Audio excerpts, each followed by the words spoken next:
शुरू अल्लाह के नाम से जो नहायत मेहरबान रहम करने वाला। अस्सलाम वालेकुम नाज़रीन, आप देख रहे हैं मेरा यूट्यूब चैनल और मेरा नाम है मोहम्मद हारून।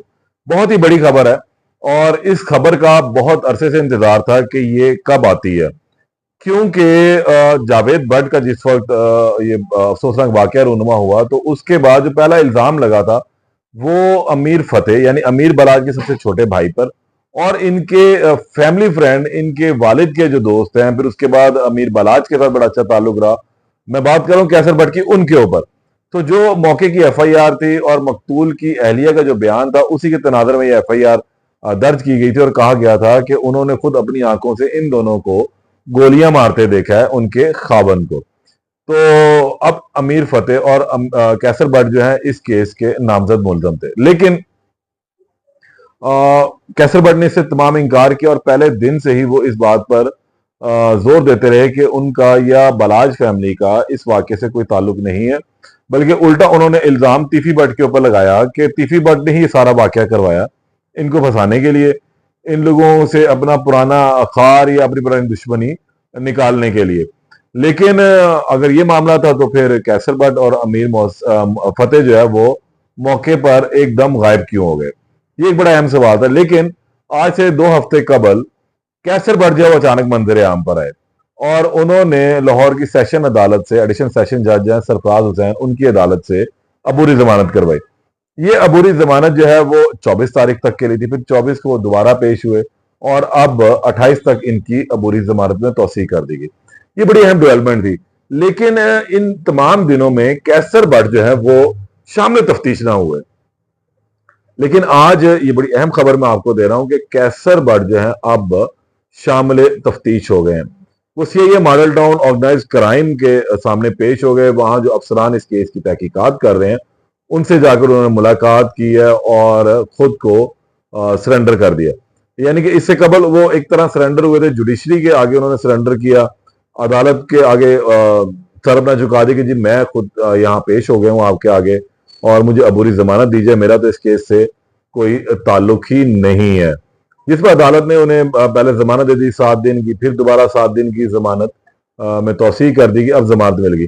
लेकिन साथ अदालत ने हिदायत भी की कि आपने अब शामिल तफ्तीश होना है, जिस पर आज वो अपने कुछ गारंटर्स के साथ शामिल तफ्तीश हो गए। ऑर्गेनाइज क्राइम मॉडल टाउन वो पहुंचे। जाहिर सी बात है, दुश्मनदार बंदे हैं तो बहुत सारी चीजें जो है वो आम लोगों से हटकर छुप कर उन्हें करनी पड़ती हैं। लेकिन उन्होंने अपना पहला बयान जो दिया था उसी पर आज रहते हुए अपना जो उन्होंने कहा था मैं नया देने को तैयार हूं कि हम लोगों ने ऐसा कोई वाकया नहीं किया। नया यानी कि हम कह सकते हैं 100 देने के लिए, कसम देने के लिए तैयार थे वो, और आज भी इस बात पे वो कायम रहे जब वो CIA Model Town organise crime के रूबरू पेश हुए और खुद के हवाले से उन्होंने अपनी बेगुनाही के सबूत भी आज पुलिस को पेश किए। तकरीबन 10 से ज्यादा लोगों के बयान हल्फी जमा करवाए गए हैं जिन्होंने इस बयान की नफी की है और एक बयान की उन्होंने तस्दीक की है कि, और वो नफी वाला बयान तो इस तरह बनता है कि जो मकतूल थे जावेद भट्ट, उनकी अहलिया ने कहा था कि उन्होंने खुद अमीर फतेह और कैसर भट्ट को देखा है मौके पर, उन्होंने गोलियां मारी। तो इस हवाले से जो आज कैसर भट्ट अपने हामियों को, अपने गारंटर्स को साथ लेकर गए, उन्होंने बयान हल्फी दिए कि नहीं जनाब, जिस वक्त ये वकूआ हुआ तो कैसर भट्ट जो है वो इनकी दस्तरस में थे या इनके पास थे, इनके साथ थे, या इन्हें इल्म था कि कैसर भट्ट इस वक्त घर पर मौजूद है। तो इस चीज की गारंटी आज उन्होंने दिए। तो 10 से जायद जो है वो बयान हल्फी सीआईए मॉडल टाउन को जमा करवाए गए हैं और ये बताया गया कि ये बंदा इस वाक्य में मुलव्वस नहीं था, मौके पर मौजूद नहीं था। इस बात की जो तस्दीक हुई जो कैसर भट्ट ने भी पहले अपने बयान में कही थी कि मैं मौके पर भी नहीं था, मेरा इससे कोई ताल्लुक नहीं, तो उन्होंने आज ये एक किस्म की अपनी गारंटी दी। दूसरा पुलिस का रोल था कि पुलिस के सामने जब पेश हुए तो फिर पुलिस ने कुछ सवालात और जवाब उनसे किए और इन्हें एक सवालनामा भी थमा कर अब वापस भेज दिया और कहा है कि ये सवालनामा है, इन सवालों के जो आपने जवाब लेकर आने हैं और वो सवालनामा जो अगले वीलॉग में मैं आप लोगों से शेयर करूंगा मेरे तक जैसे ही पहुंचेगा कि भाई क्या सवाल उनको दिए गए हैं, क्या उनसे पूछा गया है, क्या उनसे मजीद चीजें मांगी गई हैं। लेकिन वहां पर भी बड़ी दिलचस्प सूरत हाल रही है कि जिस वक्त ये पेश हुए हैं तो अफसरान मौजूद थे। अफसरान जाहिर सी बात है कोऑर्डिनेशन करके ये गए थे, उनसे मुलाकात हुई, बैठे, फिर इनका बयान जो है वो एक रिकॉर्ड किया गया जिसमें इन्होंने बताया कि मैं मौके पर मौजूद नहीं था, मेरा इस केस से कोई ताल्लुक नहीं है, मैं अपने घर पर मौजूद था। और ये टीवी पर जब खबर चलनी शुरू हुई तो मेरी अहलिया ने इस हवाले से मुझे इन्फॉर्म किया, और फिर मुझे ये पता लगा कि मेरा नाम इस मामले में लिया जा रहा है।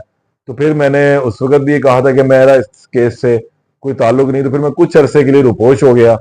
फिर मैं अब आया हूँ, आके मैंने अपने इंटरम की है, और अब आप लोगों के सामने मैं आ गया हूँ इन लोगों को लेकर, इन गारंटर्स को लेकर, जो मौजूद इलाका हैं, इस शहर के मौजूद लोग हैं, जो इस बात की गारंटी देने को तैयार हैं कि मेरा इस मामले से, इस वाक्य से कोई ताल्लुक नहीं है। तो ये एक इब्तदाई सा बयान जो आज इन्हें रिकॉर्ड करवाया है।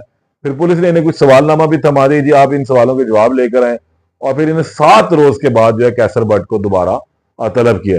दूसरी जानिब अगर हम देखते हैं तो अमीर फतेह और अमीर मौसफ दोनों इस केस में शामिल हैं।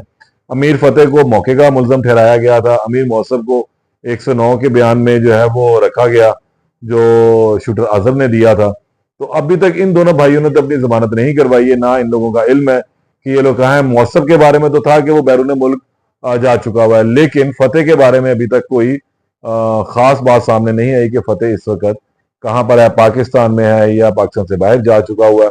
सेम उसी तरह ही कि जो अमीर बलाज वाला वाकया हुआ था, उसके अंदर तीफी भट्ट और गोगी भट्ट पे नाम आया था। जो तीफी था वो उसी रात ही को बैरून मुल्क रवाना हो गया था, जबकि तीफी रिपोर्ट हो गए थे। गोगी भट्ट का आज तक इल्म नहीं है। तीफी भट्ट ने बैरून मुल्क बैठकर अपना एक इंटरव्यू भी दे दिया था, वो मुख्तलिफ चैनल पर नशर भी हुआ।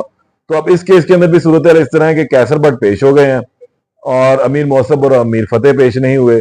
इन दोनों को अदालत ने पुलिस ने इश्तिहारी करार दे दिया चलान में। अब जावेद भट्ट की जो तहकीकात है वो उस हद तक वहां पर स्टॉप है। अब यहां से शुरू होंगी कि जब एक तो आरिफ भट्टी पकड़ा जाएगा, दूसरा इसमें जो कैसर भट्ट ने बयान दिया इसके तनाजर में अब पुलिस अपनी तफ्तीश का दोबारा कुछ आगाज करेगी, कुछ नए पहलुओं पर जाएगी, नए मामलात को देखेगी, और फिर जो असल हकायक होंगे फिर चलान को मुरतब करके अदालत में भिजवाया जाएगा। तो ये एक बड़ी डेवलपमेंट थी कि कैसर भट्ट, मैंने लास्ट वीडियो में कहा था कि कब पेश होंगे, तो वो फिर जो मेरी इतलात थी तब भी मैंने बताया, और अब भी बता रहा हूँ कि कैसर भट्ट आज पेश हो चुके हैं पुलिस के सामने, और इन्होंने अपना इब्तदाई बयान रिकॉर्ड करवा दिया है। पुलिस ने इन्हें सवालनामा भी दिया है, 7 रोज के बाद इन्हें दोबारा तलब भी किया। तो अब इस केस में जैसे मजीद को अपडेट आती है, जो मजीद बेहतर को अच्छी खबर निकलेगी कैसर भट्ट के बयान के हवाले से, वो आपसे शेयर करूंगा। तब तक के लिए इजाजत दें। अल्लाह ने के बाद।